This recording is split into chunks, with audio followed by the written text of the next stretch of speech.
माता है, क्योंकि गौ हमारी माता है। रुको जरा, आप माता मानते हो तो कूड़े पे ऐसी तैसी क्यों करा रहे हो? फिर उसकी घर में पालो ना, तुम घर में ले जा नहीं सकते, बकवास करने लगते हो। गाय हमारी माता माता माता। गौ को रोटी खिलाने वाला और रोटी के साथ गऊ को खाने वाला भाई भाई कब से हो गए? नहीं हो सकता, ये कभी नहीं हो सकता।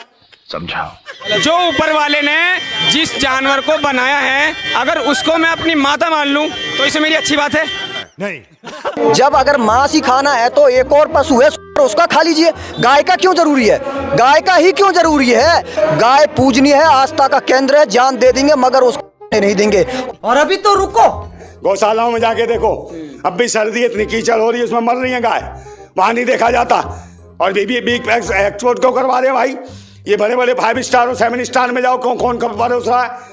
ये क्या सुन रहा हूँ मैं? जब अपनी गौ माता की रक्षा के लिए, अपनी बहन बेटियों की रक्षा के लिए हम आवाज उठाते हैं तो दूसरा पक्ष आ जाता है। हमें दूसरा हो, तीसरा हो, चौथा हो। भैया सुनो, लगता है तुम गू खा के ही मानोगे।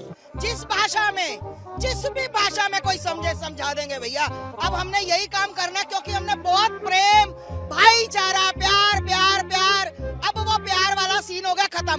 अच्छा उनकी माता होगी, मेरी माता नहीं। मेरी माता तो मेरे को जिसने जन्म दिया हुआ है मेरी माँ है। गाय जानवर कैसे माता हो जाएगी? बार बार मजाक करते हो यार। उनके लिए माता होगी जो मानते होंगे, मेरे लिए नहीं माता। मैं किस किस को माता बनाऊंगा? मौसी, माता, बुआ, किस किस को बनाऊं इन जानवरों में? है कौन से ये धर्म के कौन नौटंकी कर रखी है? आग लगा दी, आग लगा दी, आग लगा दी, आग लगा दी। उसकी जिंदगी की फिल्म बना देगा। अगर हमारी देवी देवता और गौ माता पे बात आई, हम गौ माता के लिए आधी रात को भी खड़ने के लिए तैयार है। मैं नहीं मानता। उन्होंने क्या बोला वीडियो में कि गाय हमारी माता है, तो हमने तो अच्छे मन से बोला, हम भी गाय को माता ही मानते हैं। गाय हमारी माता है, जन्म जन्म का नाता है। मैं कहता हूँ एक हिंदू भी जिसने भी आज तक गौ माता का दूध पिया है, एक भी बार पिया है, तो हम उस दूध के कर्जदार हैं। ये फंस गया सी है। तो भैंस कौन है तेरी? मौसी। बकरी कौन है? तेरी बहन। आप नहीं मानते? मैं तो नहीं मानता भाई जानवर। अरे यार जानवर तो जानवर है।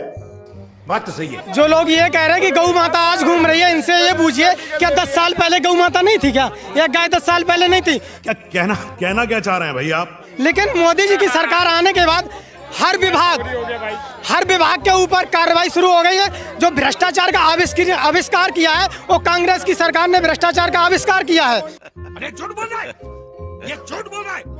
अब मोदी सरकार आने के बाद हर विभाग पे थोड़ी शक्ति आ गई है, तो हर विभाग बौखला गया है, बस इतना अंतर है।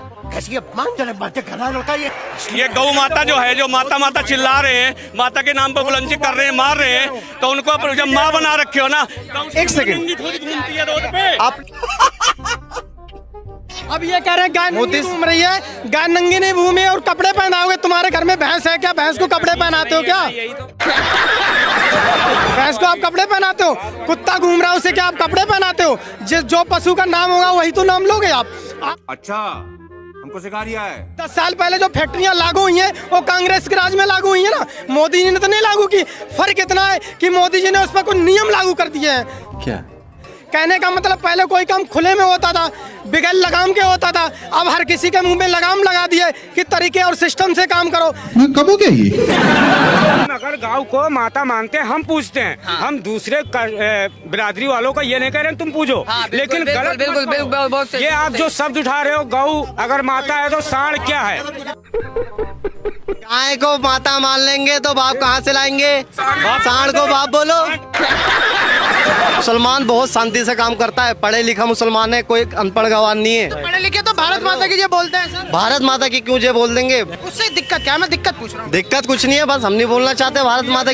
प्रभु यीशु मसीह के मधुर नाम में आप सभी को प्रेमी सलाम। जैसे कि आप सुन रहे हैं राष्ट्रीय जय यीशु मानव सेवा, और मैं प्रभु में आप सबका भाई आशीष राजकुमार। जैसे कि मैं गुजरात की धरती से आप सभी के सामने परमेश्वर का वचन फरमाते चला जा रहा हूं, और लगातार आप आगे की ओर बढ़ते चले जाइए। हम इस दुनिया में आए हैं, उस बात को हम रखना चाहेंगे आज। हम इस दुनिया में परदेसी है। चाहे आप कोई राज्य में रहते हैं, कोई गुजरात में रहता है, कोई मध्य प्रदेश में रहता है, भारत के कोई भी राज्य में आप रहते हैं, फिर भी आप मेहमान के रूप में आए हैं इस देश में, इस भारत देश में मेहमान के रूप में आए हुए हैं। और आप और मैं हमारे देश में वापस लौटेंगे। हमारा देश है वो स्वर्ग देश है, और उस देश में जाने के लिए हम बहुत मेहनत कर रहे हैं। इस दुनिया में अलग अलग राज्य में, अलग अलग गांव में जाने के लिए हम मोटरसाइकिल के ऊपर बैठते हैं, रेलगाड़ी में बैठते हैं, एरोप्लेन में बैठते हैं, या फिर बस में बैठते हैं, टेम्पो में बैठते हैं। ऐसे वाहनों को इस्तेमाल करते हुए हम लोग उस राज्य तक, उस देश तक, उस गांव तक हम लोग पहुंचने के लिए कोशिश करते हैं, है कि नहीं है? और कितना भी खर्चा लग जाए फिर भी हम खर्चा करते हैं। उसी प्रकार से हम स्वर्ग जाना चाहते हैं तो उसमें आपको और मुझे अपना जीवन खर्चा करना पड़ेगा। लड़ाई झगड़ा, पाप, गलती, झूठ, ये सब बंद करना पड़ेगा और तब जाके हम स्वर्ग के रास्ते पर चलने के लिए तैयार बन जाते हैं। काफी लोग तैयार नहीं होते हैं और तैयार होते हैं लेकिन विमल गुटखा तो चालू है, कोई किसी का तो बोतल चालू है, किसी का तो दो औरतें हैं, किसी का लड़ाई झगड़ा है, किसी का तेरा मेरा जलन है। बहुत ऐसा होता है। बोलो, जैसे कि आप देख रहे हैं, हम आपको ऊपर पहुंचाना चाहते हैं, मारना नहीं चाहते यार, फांसी नहीं लगाना चाहते यार आप लोगों को। आपको हम परमेश्वर का रास्ता बता रहे हैं, कैसे कैसे रास्ते में क्या क्या आपको चीजें लगेगी। जैसे समझ लीजिए, पैसे को इस्तेमाल करने के लिए या फिर पैसे को हासिल करने के लिए बैंक का जरूरत पड़ता है, बैंक अकाउंट का जरूरत पड़ता है, फोन पे, गूगल पे का जरूरत पड़ता है, काफी ऐसे प्रूफ का जरूरत पड़ता है, तब जाके आपके और मेरे हाथ में पैसा आता है। चलो देखते हैं, हम वचन पढ़ते हैं। चलो आइए देखते हैं, आप हमारे साथ निकालिए भजन संहिता उसका 119 का 19 वचन।